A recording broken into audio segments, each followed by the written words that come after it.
Yo, what's up mga kaduit, ayan. Magandang hapon po sa inyong lahat at mayroon na naman tayong bisita ngayong araw. So, last time, ito ay inayos na natin kasi gumigewang-gewang daw.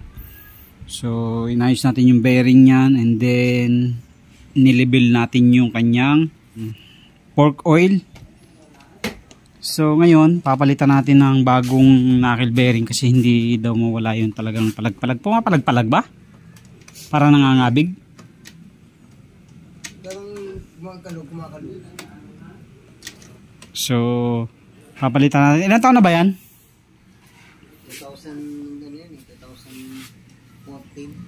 2014. Tapos, ano yan? Smash 110? 15. Smash 115. So, 2014, 9 years. Almost 10 years. So, sulit na rin naman. So, ngayon papalitan natin ng knuckle bearing kasi nga kumakanto-kanto na. So papalit natin ay ball bearing ang ipapalit natin. Ayan, ball bearing.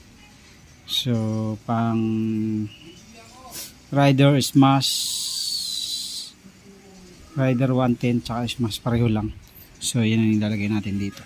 Okay, so gagawin natin, babaklasin lang natin yung gulong, tapos yung ulo, ito ihug-hug na lang natin yan dyan para mabilis gawin. Okay,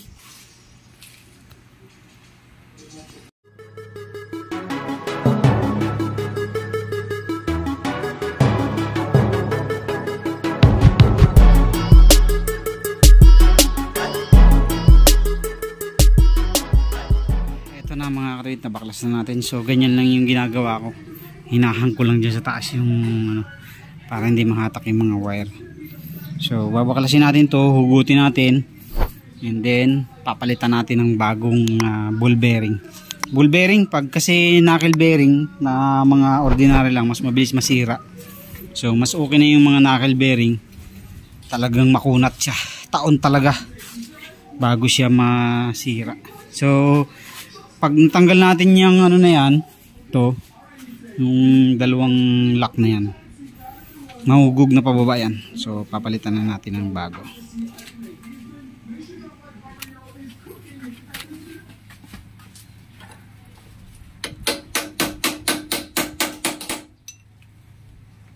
May washer na isa.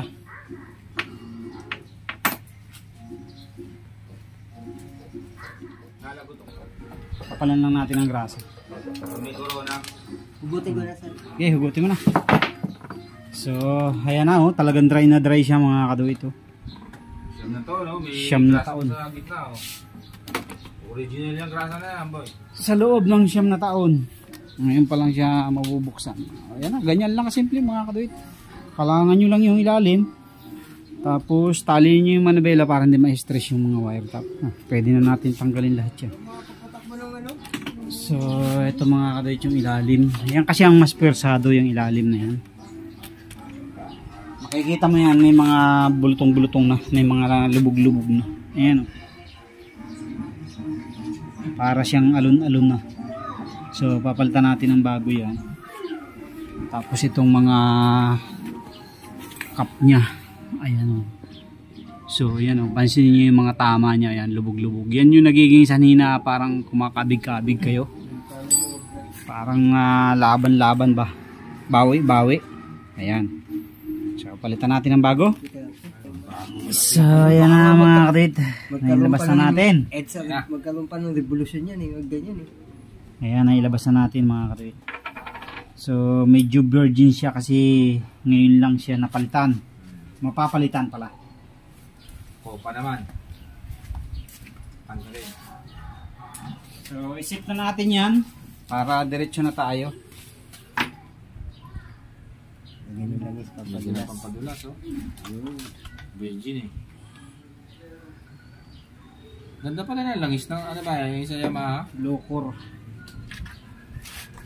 So gagamitin natin ay hindi naman siya urig, pero ayos na rin to. Suwabe na rin to. May corona yan na maganda, may corona. Up and down.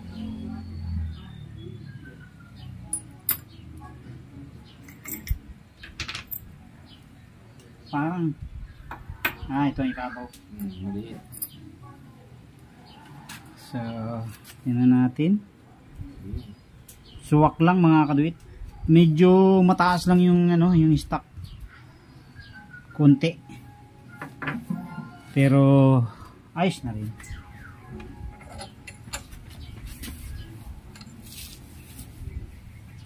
Hindi ka pwede lagyan ng washer sa baba yan, no? Para, maangat yun. Tataas na. Ay, iba nga pala yung sa akin. Tataas Kasi yun. Declat shoes sa akin kaya nilagyan ko kalam. Ang laki nyo na yun nasa, sa baba.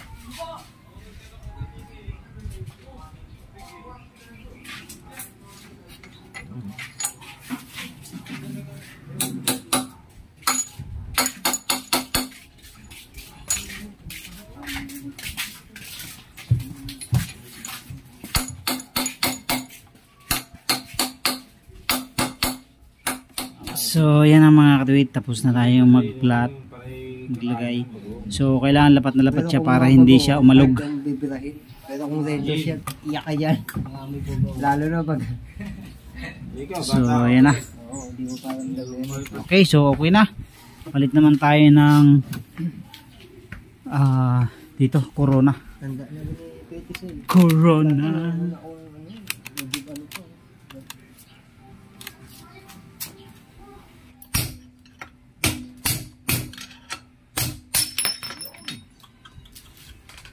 Pakilo na yan.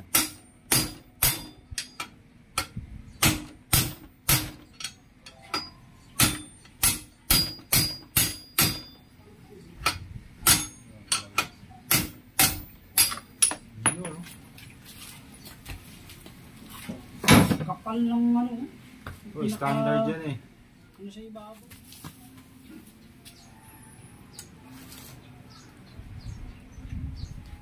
Anong maso natin? Andiyan ba? Hindi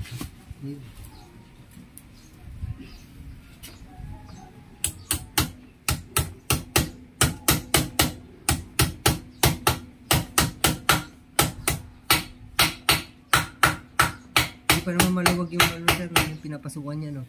Oo,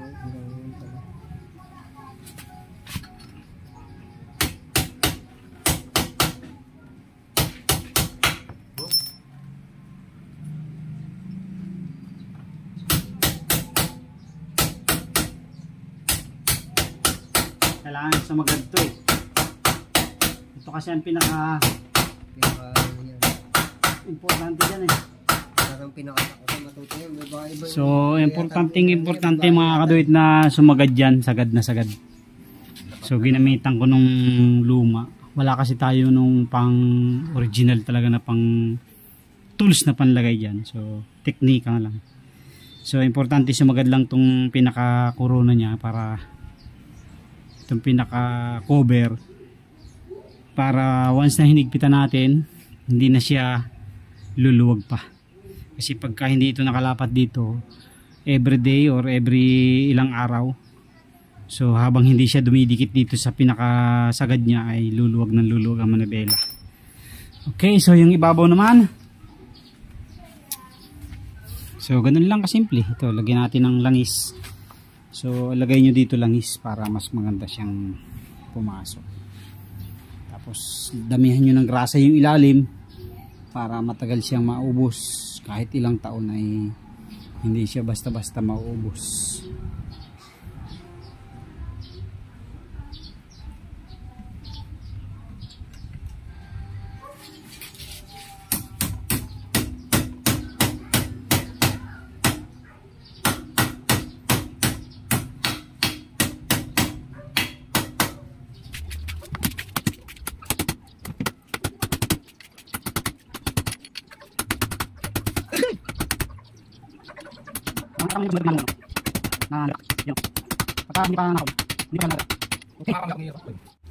So, lagay na natin ng mga grasa.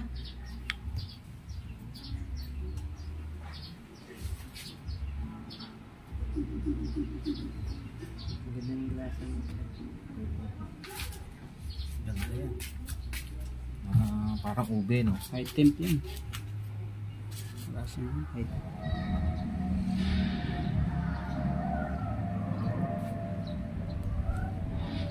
Okay. Din pala ano yan, yung sa Manubela, no? Ha? Sa Manubela, yung handle, goma. Papalta mo rin. Napalta ko rin. Naka-gloves naman ako, parang libag yung ano.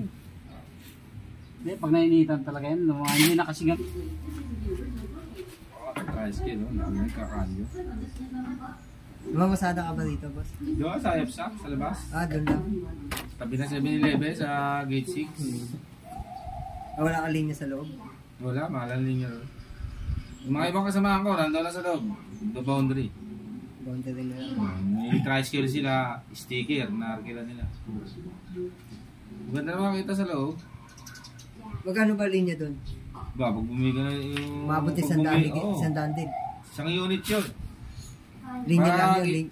O kasama na tayo kapag ano. Pag sticker lang, umabot na 100,000 daw ngayon ang sticker dyan. Pag bumili mo yung sticker, 100. Isa unit, 180. Parang ano rin pala dito. 180, Dito 200, 250. benta ng tropa linya lang 92. Dito?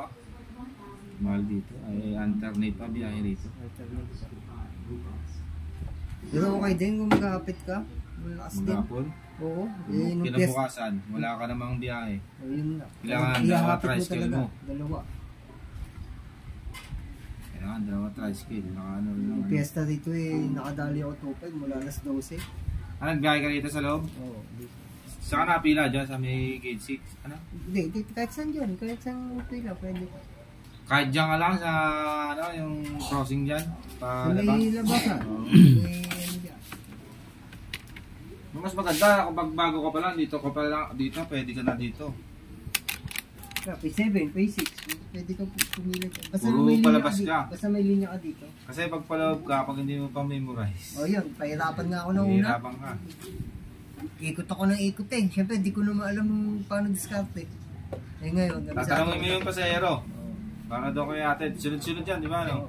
minsan andito pa lang ano yan, bakit dumami?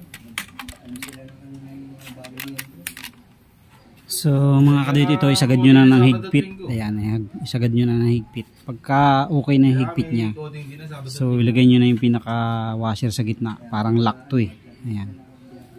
Okay, gawin coding hanggang Sabado bago hati yung Sabado at Linggo, alternate. Para hindi siya bumalik. Tapos lagay nyo itong isang Ilang tricycle lock. lahat yan. Pinano na rin din nila eh. Pinag-aralan din, di ka kaya na dahil ano lang. So okay lang na medyo mahigpit mga kadit sa una.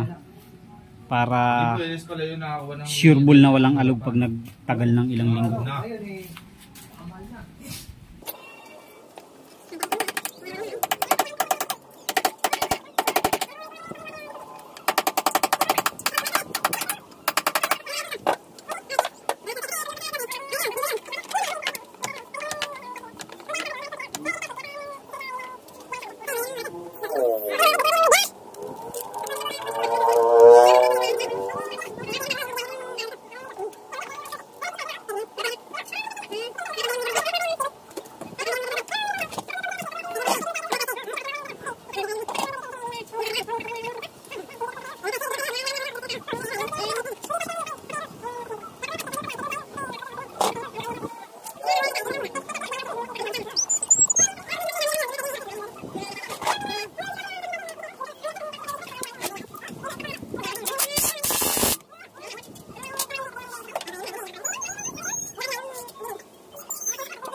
So ayan na mga kadit, tapos na tayo. Naikabitan natin yung manibela. Medyo masikip pa ng konti yan sa una. Ano nga, parang may nakikita Kasi dito ata nakalagay. bago pa lang.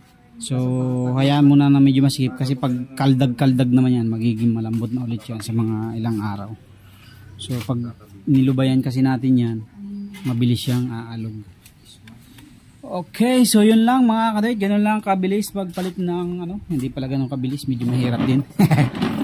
So thank you very much, God bless po sa inyong lahat. Okay na ulit. Kanyang manibela. Okay. So thank you.